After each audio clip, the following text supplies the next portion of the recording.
The Bible says that when the Lord turned again the captivity of Zion, we were like them that dream. Then was our mouth filled with laughter and our tongue with singing. Then said they among the heathen, the Lord that done great things for them, the Lord that done great things for us, whereof we are glad. He said, turn again our captivity like the streams in the south. Man of God, if he has done it before, he can do it again. You will be accused of exactly the opposite that you are. Jesus was accused of destroying God's house. Did these accusations work? Yeah. Jesus was punished to death.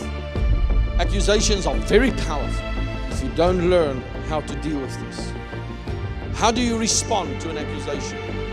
This is the way you respond to an accusation. You ready? You don't respond.